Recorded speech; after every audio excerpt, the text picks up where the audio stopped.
नमस्कार, आप देख रहे हैं एनएसडी टाइम। यहाँ खबरों का सिलसिला कभी रुकता नहीं।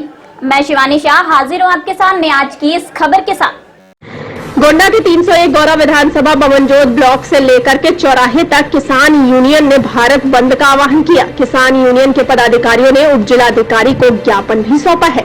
आइए देखते हैं गोंडा से हमारे संवाददाता महफूजुर रहमान की ये रिपोर्ट। बताइए कि ये जो धरना प्रदर्शन किए किस मुद्दे को लेकर किए हुए हैं? ये संयुक्त मोर्चा का आह्वान था भारत बंद का। उस कार्यक्रम में हम लोग जो है सभी से निवेदन किए थे कि भारत बंद का सब लोग समर्थन करें। उसी संबंध में हम लोग आज यहाँ पर इकट्ठा हुए हैं। कौन कौन सी मांगे हैं आपकी? मांगे इसमें हैं जो तीनों कृषि कानून भारत सरकार के द्वारा लाया गया है, वो किसानों, मजदूरों और छोटे व्यापारियों के विरोध में है। उसको वापस लिया जाए और एमएसपी पर कानूनी गारंटी दी जाए, ये मांगे हैं। नहीं, बहुत सारी इन्होंने आज भारत बंद बुलाया है। इसमें आपका भारतीय ट्रेड यूनियन है जी और उसके अलावा भारतीय किसान यूनियन है। तो भारतीय किसान यूनियन की कैसे? तो सर ये है कि के साथ सारे संगठन हैं, 40 संगठन हैं। किसान एक है, हम किसान सब एक सारे संगठन कोई हमारी इसमें हमारा संगठन कोई अलग नहीं। नहीं, जो आपकी मांगे हैं वो केवल कृषि कानूनों को लेके हैं कि भारतीय ट्रेड यूनियन भी एक मांग कर रहा है जिसमें बंधुआ मजदूरी के लोगों के कानून बनाया गया है कि आप कोई धरना नहीं दे सकते, कोई प्रदर्शन कंपनी के खिलाफ, फैक्ट्री के खिलाफ नहीं कर सकते, कोई चुनाव नहीं कर सकते। तो ये सारी मांगे हैं। तो इसमें ये शामिल है आपकी मांग में कि केवल ये सब हमारी मांगों में शामिल है, क्योंकि हमें संविधान हमारा 12 सूत्री मांगें की गई हैं। जैसा आपने बताया कि बंधुआ मजदूरों को धरना नहीं देने दे रहे, तो संविधान हमें अधिकार देता है, हमारा मौलिक अधिकार है कि हम अपनी मांगों को लेकर कहीं भी शांतिप्रिय ढंग से धरना प्रदर्शन कर सकते हैं। सरकार इस पर रोक नहीं लगा सकती और यदि हम अपनी मांगों को लेकर खड़े नहीं होंगे तो ये अंधी सरकार हमेशा किसानों का, गरीबों का, मजदूरों का अनहित चाहती है, हमेशा उन्हें नुकसान ही पहुंचाती रहेगी अपने द्वारा लगाए गए कानूनों से। आपका परिचय?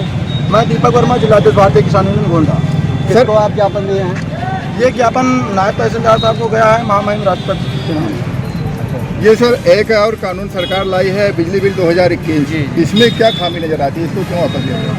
इसमें रेट सबसे पहले बात जो है, उत्तर प्रदेश में बिजली का 720 रुपया 100 यूनिट, यानी सबसे महंगा हिंदुस्तान में, सबसे महंगा उत्तर प्रदेश में बिजली का था।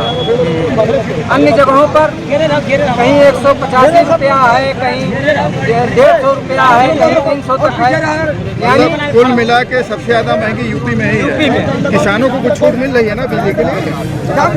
बिजली बिल तो एकदम माफ होना चाहिए किसानों का भाई, तभी तो खेती कर पाएगा किसान। क्या आश्वासन दिए?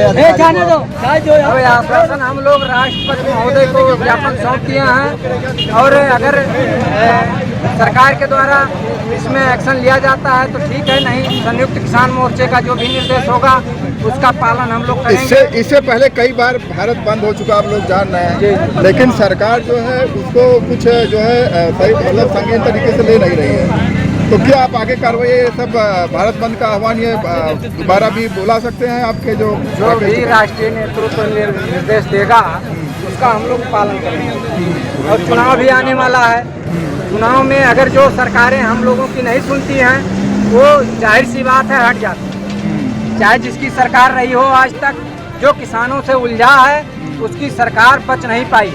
तो ये भारत बंद बुलाया गया है, जिले में जो है हर ब्लॉक पे है, तहसील पे, कैसे किस लेवल पे? ये हर चौराहे पर, हर चौराहे पर किसान अपना कर रहे हैं पूरे हिंदुस्तान में। और अगर किसान जिंदा नहीं बचेगा तो व्यापारी भी जिंदा नहीं बच पाएगा, क्योंकि किसानों और व्यापारियों का चोली दामन का साथ है।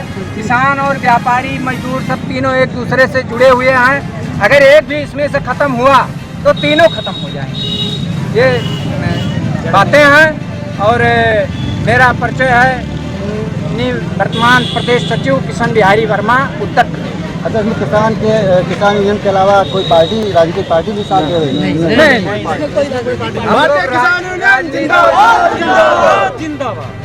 इसमें सिर्फ किसानों का संगठन साथ में हमारे है। हाँ, अडानी के पोर्ट पर बताइए 21,000 करोड़ का ड्रग्स पकड़ा गया।